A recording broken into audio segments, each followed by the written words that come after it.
Shalom Adonai. E eu gostaria de começar esta mensagem hoje com a expressão Maranata, que quer dizer, ora vem Senhor Jesus, pois é este o clamor da igreja.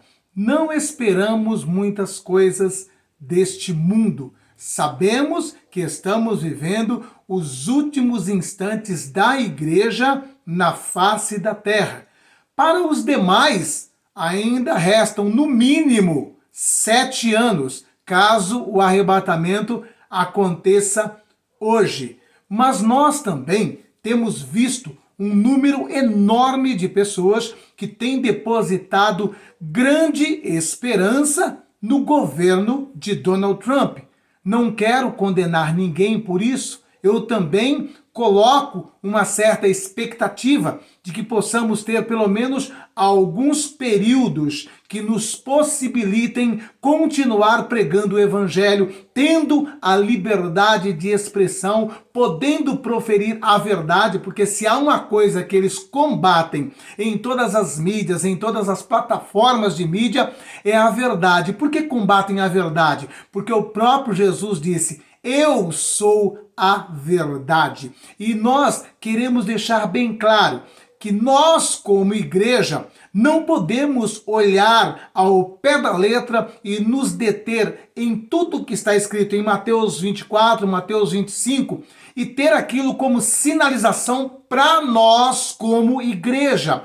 Porque grande parte do que está descrito em Mateus 24, Mateus 25, está se referindo justamente ao período dos 7 anos, que é subdividido em tribulação e grande tribulação. E nós, como igreja, aguardamos o arrebatamento. Muitas pessoas estão na expectativa de que a partir de 21 de janeiro, com o governo de Donald Trump, possa verdadeiramente reinar a paz, a justiça, a equidade, a liberdade. E nós sabemos que homem nenhum na face dessa terra terá tal capacidade de estabelecer essa paz universal.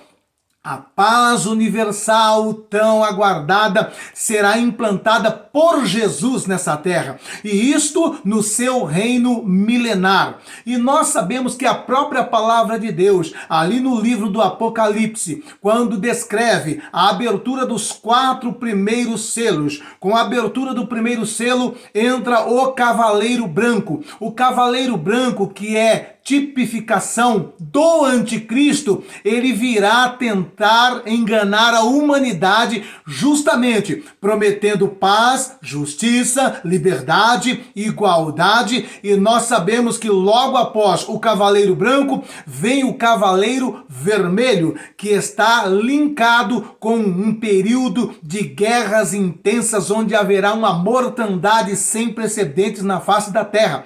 E isso então nós vamos atrelar a passagem bíblica que diz da seguinte forma: e quando disser a paz e segurança, então sobreverá repentina destruição. Portanto, nós como igreja precisamos entender que ainda nesse mês de dezembro nós podemos experimentar o arrebatamento da igreja. Ainda na noite de Natal pode acontecer o arrebatamento da igreja. Na virada deste ano para 2025, pode acontecer sim o arrebatamento da igreja. Porque para o arrebatamento da igreja não há sinais, não há evidência. Tanto é que não há sinal e nem evidências do arrebatamento da igreja, que a palavra de Deus exorta a igreja, não com aqueles sinais de Mateus 24 e 25, mas sim a se manter na vigilância. E essa expressão de se manter na vigilância para esse grande momento é narrado muito bem em Mateus 25, do verso 1 até o verso 10, que eu quero estar lendo aqui para vocês, para dar base nesta mensagem em que Jesus pode voltar antes de Donald Trump.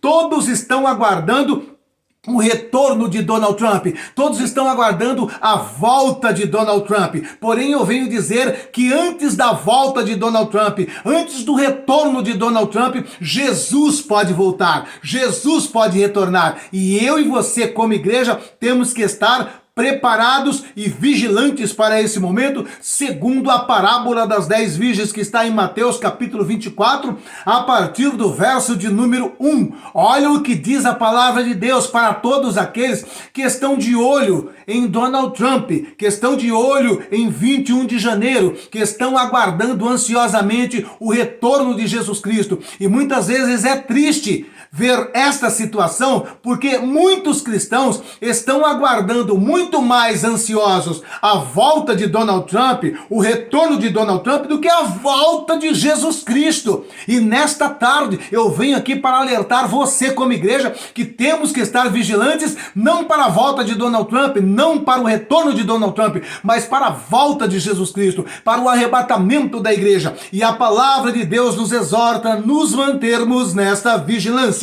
Mateus 25, a partir do verso 1, diz assim: então o reino dos céus será semelhante a 10 virgens que, tomando as suas lâmpadas, saíram ao encontro do esposo. Aqui fala de um cortejo nupcial. Verso de número 2. E 5 delas eram prudentes, e 5 loucas. Aqui fala de muitos que se apresentam como igreja de Cristo, como corpo de Cristo, mas que levam uma vida leviana, que são verdadeiros loucos espirituais. Verso de número 3. As loucas, tomando as suas lâmpadas, não levaram azeite consigo. Aqui fala daquele grupo de cristão que fala assim: olha, mas também não precisa ser tão fanático dessa forma, não precisa ter tudo isso, dá para ir levando nessa situação, com esse jogo de cintura. São aqueles crentes que é do tipo: olha, isso não tem nada a ver, isso não tem nada a ver, isso não pode me impedir de entrar no céu. E então aqui está narrando também esse grupo de pessoas que está linkado com as virgens loucas, levianas.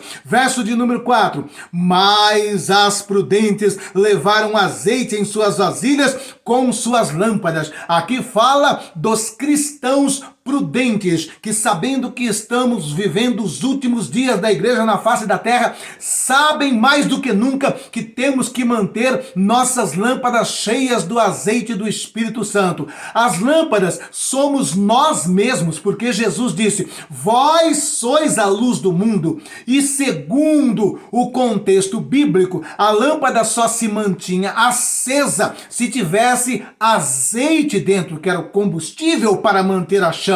E nós sabemos que hoje, mais do que nunca, precisamos de estarmos cheios do Espírito Santo para brilharmos como luz nas trevas em que esse mundo encontra. Verso de número 5. E tardando o esposo, tosquenejaram todas e adormeceram. Aqui fala daquele sono da indolência. Não, eu acho que ainda vai demorar um pouco mais de tempo. Olha, eu já escutava a minha avó falar que Jesus estava às portas. Depois eu escutei minha mãe, meu pai falando a vida toda, que eu me conheço por gente, que Jesus estava às portas. E hoje eu já sou um homem, já sou um meia-idade, já sou um idoso e Jesus ainda não voltou. Então eu estou crendo que não é bem dessa forma, não. Talvez isso aí não é tão rápido, tão repentino como eles diziam. Mas nós não podemos estar como estas, dormindo, tosquenejando, cochilando. Devemos estar vigilantes, atentos e prudentes. Verso de número 6 diz: mas à meia-noite ouviu-se um clamor. Aí vem o esposo, sai-lhe ao encontro. Veja bem que não havia estabelecido um horário. Está simplesmente dizendo que isso se deu à meia-noite. E meia-noite fala de um momento ali de transição, né? Transição de um dia para o outro. É um momento em que as pessoas parecem que estão meio que desligadas, meio desconectadas, né? Meia-noite a pessoa está ali avaliando: deixa eu preparar minhas coisinhas aqui que daqui a pouco eu vou dormir. Não está muito preocupado com muitos afazeres, né? E é exatamente nesse momento em que se ouviu o brado: eis que aí vem o esposo, sai-lhe ao encontro, dizendo aqui que é algo inesperado, que é algo que pode acontecer de maneira inusitada a qualquer instante e a qualquer momento. Verso de número 7 diz assim: e então todas aquelas virgens se levantaram e prepararam as suas lâmpadas. Olha só, estavam ali tosquenejando, todas se levantaram e prepararam as suas lâmpadas. Porém, haviam 5 prudentes e 5 loucas. As 5 prudentes sempre mantinham as suas lâmpadas cheias de azeite e poderiam acender a qualquer instante, a qualquer momento. Agora tinha 5 que eram inconstantes, as loucas, e estas então tiveram uma grande decepção nesse momento, pois o azeite havia acabado, não tinha como manter as lâmpadas acesas, estavam nas trevas. E quem está nas trevas, quem anda nas trevas, não vai se encontrar com o noivo. Verso de número 8 diz assim: e as loucas disseram às prudentes: dai-nos do vosso azeite, porque as nossas lâmpadas se apagam. Aqui fica uma mensagem para mim e para você como igreja. Lembre-se, ainda que a sua mãe seja uma mulher de oração, ainda que o seu pai seja um homem de oração, ainda que o seu filho seja um moço de oração, não entenda da seguinte forma, que você pode se salvar por conta da sua mãe ou por conta do seu pai. O azeite da sua mãe é para ela, o azeite do seu pai é para ele, o azeite do seu filho é para ele, não serve para você. Então nós precisamos entender que a salvação é individual. Não adianta naquele momento tentar achar que vai recorrer ao irmão que é pastor, ao pai que é pastor, à irmã que era crente, a mãe que era uma líder de círculo de oração. Não, aí não vai valer. Foi o que elas tentaram fazer. Vamos procurar as prudentes que estão cheias do Espírito Santo para ver se nos ajuda. Então entenda uma coisa, um homem cheio do Espírito Santo, uma mulher cheia do Espírito Santo pode te ajudar hoje, nesse instante, enquanto estamos vivendo um momento que precede o arrebatamento da igreja. Mas após o toque da trombeta, nem um homem cheio do Espírito Santo, nem uma mulher cheia do Espírito Santo poderá dividir contigo esta unção, e você ficará como as loucas. Verso de número 8: e as loucas disseram às prudentes: dai-nos do vosso azeite. Então guarde isso, o azeite, o Espírito Santo que está sobre a sua mãe, sobre o seu pai, sobre o seu irmão, sobre o seu filho, é para eles, servem para eles, e você tem que buscar o seu. Verso de número 9: mas as prudentes responderam dizendo: não seja caso que nos falte a nós e a vós, ide antes aos que vendem e comprai-o para vós. É lógico que aqui ficaria tarde demais, pois já havia começado o cortejo nupcial, e até que elas fossem aos vendedores de azeite, comprassem esse azeite, abastecessem suas lâmpadas, retornassem, já havia concluído a fase preliminar do cortejo nupcial. E aí o verso 10 diz da seguinte forma: e tendo elas ido comprá-lo, chegou o esposo, e as que estavam preparadas entraram com ele para as bodas, e fechou-se as portas. Então, veja bem que aqui vai ficar linkado com aquela passagem que Jesus também diz assim, olha, assim como foi nos dias de Noé, assim também será a vinda do Filho do Homem. Nos dias de Noé, comiam, bebiam, casavam e davam-se em casamento, até que Noé entrou na arca e não o perceberam, e veio o dilúvio e os levou a todos. E é claro que nós vamos entender também que naquela passagem de Noé, a palavra de Deus narra que assim que Noé entra para dentro da arca com a sua família, ele fecha a arca por dentro e Deus tranca por fora. Ainda que Noé intentasse abrir para socorrer aqueles gritos de desespero, ele não teria como, ele abriria ali, mas Deus ia falar assim: não, Noé, não tem mais jeito, eu já fechei por fora. A porta da graça se fechou. E o que nós estamos fazendo hoje aqui como igreja é anunciando: aproveite hoje, enquanto a porta da graça está aberta, porque naquele dia, talvez a sua mãe ou o seu pai possa sentir esse desejo. Deixa eu tentar ver se eu consigo resgatar o meu filho. Deixa eu tentar ver se eu abro uma frestinha da porta para que o meu filho entre, para que o meu irmão entre. Porém, não terá como abrir uma frestinha da porta, porque a porta se fechou, como está aqui. No mesmo caso de Noé, a porta se fechou, acabou. Não tem mais o que ser feito nesse instante. Portanto, nós não podemos estar tão ansiosos com a volta de Donald Trump, com o retorno de Donald Trump. Nós, como igreja, devemos estar diariamente proclamando: Maranata, ora vem, Senhor Jesus, pois é esta a nossa esperança, é essa a nossa expectativa, a volta de Jesus Cristo. E note só, assim como nessa passagem que nós lemos aqui em Mateus, do capítulo 25, do verso 1 ao verso de número 10, nós vimos aqui uma proporção de 50%. 5 virgens loucas, 5 virgens prudentes. Agora eu acho curioso também uma passagem que está escrita em Lucas capítulo 17. Eu vou ler o versículo 34, 35 e 36. Olha o que diz aqui. Digo-vos que naquela noite, interessante, né? Noite, porque foi meia-noite que aconteceu para as virgens que estavam lá. Digo-vos que naquela noite estarão 2 numa cama. Olha só, fala aqui o quê? De um casal possivelmente dormindo, né? Estarão 2 numa cama. Um será tomado e outro será deixado.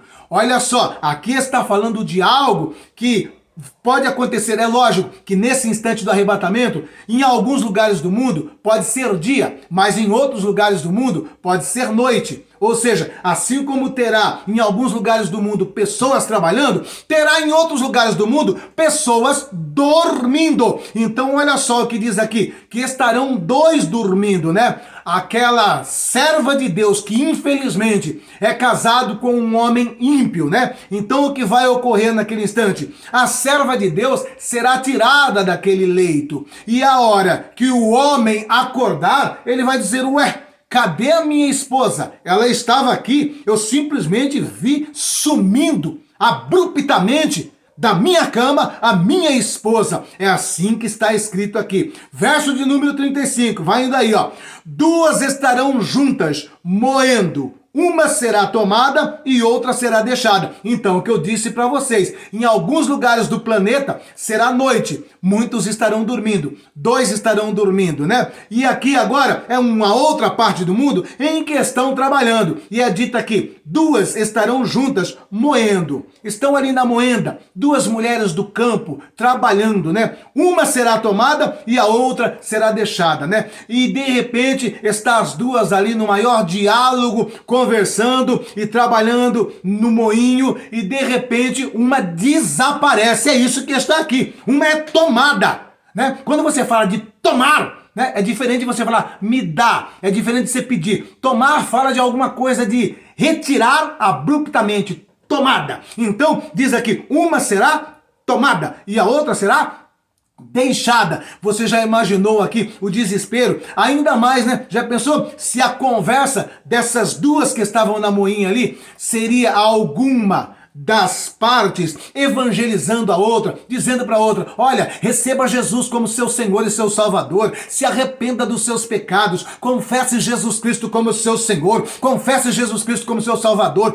e a outra ali talvez zombando, talvez desacreditando desta palavra evangelística, e de repente acontece essa cena diante dos olhos dessa pessoa. É o que está escrito na palavra de Deus, e isso aqui está linkado com a mesma passagem das 10 virgens lá em Mateus. Ainda prosseguindo aqui em Lucas 17, o verso 36 diz assim: 2 estarão no campo, um será tomado e outro será deixado. Quando se lê campo aqui, é porque naquelas épocas bíblicas, a maioria das pessoas trabalhavam no campo. Mas isso aqui hoje também pode ser traduzido da seguinte forma: estarão 2 na fábrica, estarão 2 no comércio, estarão 2 no supermercado, estarão 2 na padaria, estarão 2 na quitanda, estarão 2 no escritório. Você está entendendo? Porque fala de estar aqui numa atividade do dia a dia, do trabalho.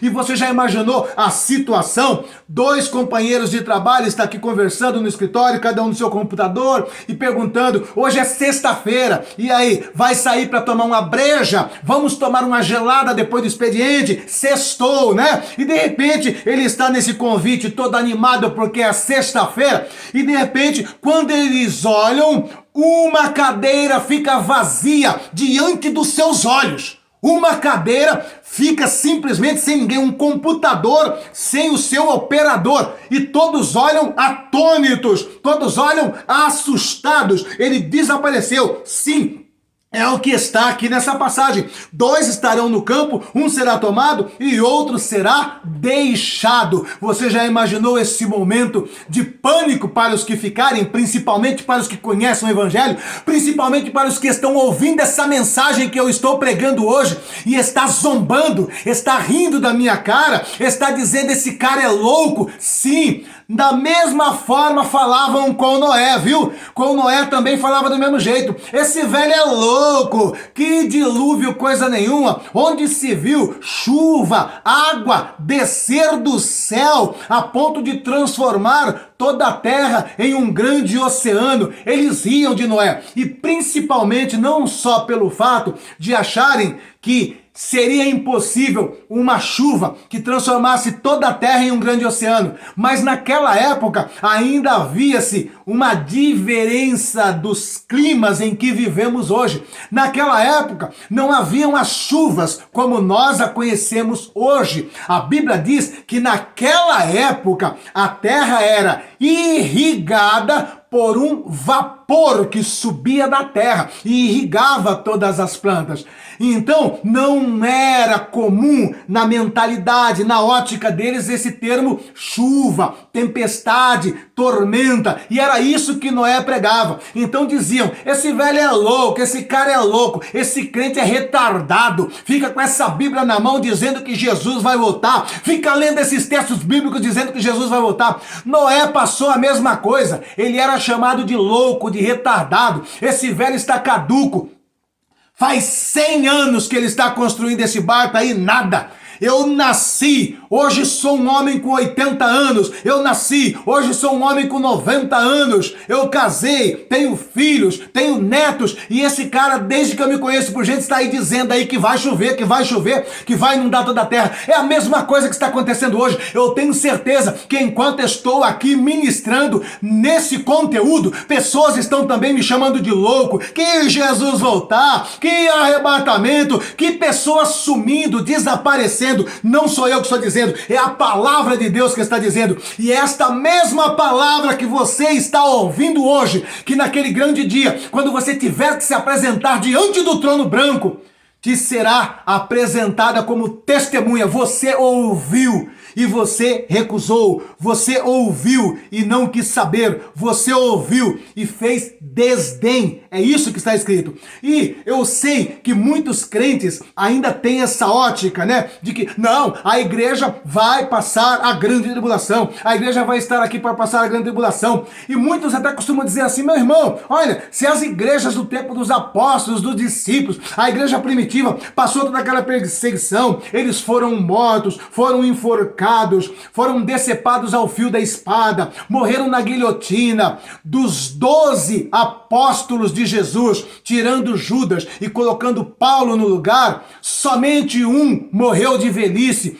11 foram executados ao fio da espada, na guilhotina, através da lança, através de um fio de espada. Todos foram mortos, esfolados vivos, cerrados ao meio. E por que você vem dizer que nós, a igreja da atualidade, não vamos passar por tudo isso? Ou não podemos passar por tudo isso? Meu irmão, eu entendo que até os dias de hoje, tudo isso que eu citei acontece. Enquanto eu estou aqui pregando, existem lugares no mundo que cristãos estão sendo sentenciados à morte.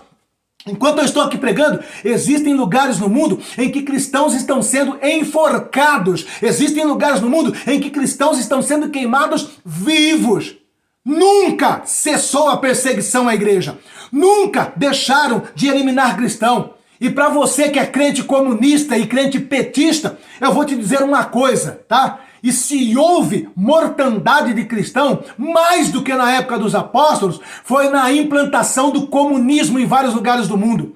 É tido por grandes historiadores que o comunismo no mundo eliminou a vida de mais de 200 milhões de cristãos.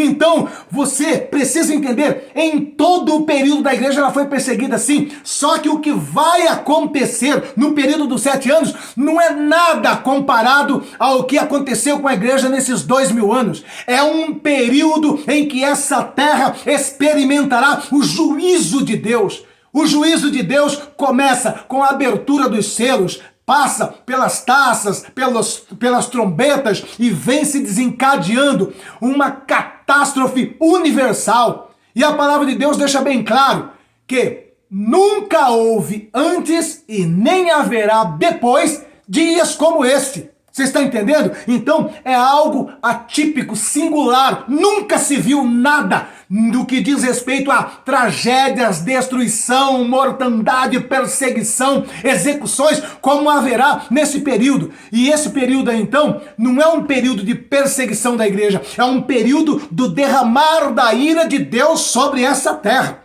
E para você que acha que nós como igreja temos que estar debaixo do chuveiro da ira de Deus, da cachoeira da ira de Deus, olha o que diz 1 Tessalonicenses capítulo 5, versículo de número 9. Porque Deus não nos destinou para a ira, mas para a aquisição da salvação por nosso Senhor e Salvador Jesus Cristo. Então, esse período é um período em que cairá sobre a terra uma verdadeira cachoeira da ira de Deus. E a Bíblia está me dizendo que nós não fomos destinados para a ira de Deus. Então, entenda isso, meu irmão. Nós, a Igreja de Cristo, nesses 2000 anos, sempre fomos perseguidos. Sempre teve cristãos queimado, enforcado, transpassado, cerrado ao meio, perseguido, presos, de todas as formas, torturados. Sempre teve nos 2000 anos. Em alguns momentos até mais do que a Igreja Apostólica. Que é o que eu disse para vocês, no período da implantação do comunismo, foram mais de 200 milhões. Você sabe o que é 200 milhões de cristãos? É um Brasil inteiro de cristãos que foram executados pelo comunismo. E me dói no coração quando eu vejo crente comunista, crente petista. O sangue de Jesus tem poder. Leia um pouco mais de história. Saiba quem foi Karl Marx. Um desviado. Sim, porque ele era cristão, Karl Marx. Um desviado que promoveu a pior desgraça contra a Igreja de Cristo nessas últimas eras. E em nome de Jesus Cristo, que eu e você possamos estar aguardando esse momento, esse instante, com vigilância, com prudência, em nome de Jesus Cristo. Amém? Em nome de Jesus Cristo, encha a sua lâmpada e guarde o que eu estou te dizendo. Jesus pode voltar antes do Donald Trump. Jesus pode retornar antes do retorno de Donald Trump. Pode, e eu te mostrei dentro da palavra de Deus que pode, porque não precisa de nenhum sinal e nenhuma evidência, mesmo porque lá em Tessalonicenses também está escrito que o dia do Senhor será como o ladrão. O ladrão, ele por acaso dá sinal de que vai entrar na sua casa? Ele deixa um bilhetinho no portão? Ele te passa um e-mail dando alguma dica? Ele te passa um WhatsApp dizendo vou entrar na tua casa e fazer a limpa? Não. Ele vem de surpresa no momento em que você menos espera e não deixa nenhum sinal, nenhuma evidência. É nesse sentido que está dizendo aqui que o dia do Senhor virá como ladrão. Lembre-se, os sinais e evidências lá de Mateus 24, 25, todas aquelas questões ali se dão dentro do período dos 7 anos. Tanto é que está narrado ali, né, a famigerada abominação da desolação que falou Daniel, e Jesus repete essa sentença que haverá no meio dos 7 anos. Então, em nome de Jesus Cristo, eu e você somos a igreja de Cristo. Eu e você aguardamos o arrebatamento. E eu quero que você repita aí agora: Maranata! Ora vem, Senhor Jesus. Amém? E nessa hora, em nome de Jesus Cristo, sabendo que pouco tempo nos resta, o nosso próprio adversário, ele age dessa forma. Ele sabe que pouco tempo lhe resta, ele está trabalhando de maneira acelerada para levar consigo o maior número de pessoas para o lago do fogo eterno. A mesma coisa eu e você temos que fazer, trabalhar de maneira intensa para levarmos o maior número de pessoas conosco para os céus. De que forma? Obedecendo o ide de Jesus. E o ide de Jesus é este: ide por todo mundo, pregai o evangelho a toda criatura. E é o que eu estou fazendo aqui também nesta plataforma. E além de pregar nesta plataforma, também prego na rua onde eu moro, no bairro onde eu vivo, na cidade de São Paulo, prego aonde sou chamado para pregar, e também vou aos confins da terra. Também, talvez nem sempre fisicamente, mas vou com a minha contribuição, vou com a minha ajuda. E nós temos sempre exortado vocês: não abandone o nosso projeto ali em Moçambique, em nome de Jesus Cristo, principalmente por conta da guerra civil que eles estão vivendo lá. Aqui embaixo tem todos os dados para você deixar a sua contribuição para o nosso projeto. Meus irmãos, em épocas normais, a situação lá é extrema, é precária, a fome, a miséria impera. Imagine agora em guerra civil. Para quem ainda não conhece, olha como eles se alimentavam lá, até que a gente chegou ali para fazer esse projeto junto com o pastor Gabriel. Olha isso. Queridos irmãos, estou aqui hoje sábado, encontrei o pai Armando que estava fazendo uma visita, e veja que o arroz que ele com essas fraguetes, tão lindo, gente. Com o macarrão. E aqui nós temos o rato, né? Ele também conseguiu aqui caçar seus ratos e ele mesmo está preparando aqui. Aqui são os ratos antes da preparação, e depois da preparação fica desse jeito. Depois ele estará lavando, tirando aí as tripas e vai colocando na panela para servir o acompanhante do seu arroz aqui. Enquanto muitos reclamam, meus irmãos, aqui está o pai Armando com a sua refeição de hoje, que será os ratos. Então aprenda a agradecer a Deus por aquilo que você já tem na mesa, porque existem pessoas que com o mínimo que têm conseguem louvar ao Senhor. Deus abençoe e um ótimo sábado a todos vocês, em nome de Jesus. Amém? Então, graças a Deus e graças a pessoas como vocês, como eu já disse, o pai Armando, hoje, ele já não come mais rato, tá? E o pai Armando também, ele morava numa cabaninha de palha, em que os bandidos incendiaram. E graças à sua ajuda, graças à sua oferta, nós construímos para ele uma casinha de 2 cômodos, que é bem maior do que a cabaninha de palha que ele morava, né? E hoje ele mora de uma maneira digna e tem uma alimentação digna. E assim também é com as crianças que estão ali. As crianças hoje têm uma alimentação digna, graças a pessoas como vocês. Olha só que a sua oferta, que a sua contribuição está fazendo lá em Moçambique. E lembre-se, é um trabalho social com cunho espiritual, porque através desse trabalho estamos ganhando centenas de famílias para Jesus. Olha aí o que você está fazendo. Nós conseguimos aqui comprar alimentação. Quero aqui louvar a Deus pela vida do pastor Josué Gonçalves, que tem aqui nos ajudado bastante para o crescimento, né, desta grande obra em Moçambique. Um forte abraço a todos os irmãos do Brasil. E eu quero aqui pedir a todos vocês que têm acompanhado o canal, que têm acompanhado o trabalho através do pastor Josué, que possam fazer parte conosco, contribuindo com a sua oferta. É só entrar em contato aí com o pastor Josué, que estará direcionando aos irmãos como podem fazer parte desta obra. Então, este mês de dezembro, começamos aqui já com mais uma refeição e as crianças estão aqui se alimentando muito felizes. E, amados irmãos, as vossas ajudas têm feito muita diferença aqui em Moçambique. Um forte abraço em nome de Jesus. Amém? Então, em nome de Jesus, se o Espírito Santo de Deus tem tocado em seu coração, se você acredita que nós, como igreja, temos a incumbência de ir por todo mundo e pregar o evangelho a toda criatura, lembre-se, aqui está uma oportunidade que Deus está te concedendo de pregar lá nos confins da terra, lá no continente africano. Você não vai fisicamente, mas com a sua contribuição será contabilizado no teu galardão almas que lá se rendem a Jesus. Crianças que talvez você vai conhecer só lá na eternidade. Então, em nome de Jesus, aqui abaixo tem todos os dados necessários para você deixar hoje a sua oferta de amor, o seu gesto de voluntariedade para com nossas crianças ali em Moçambique.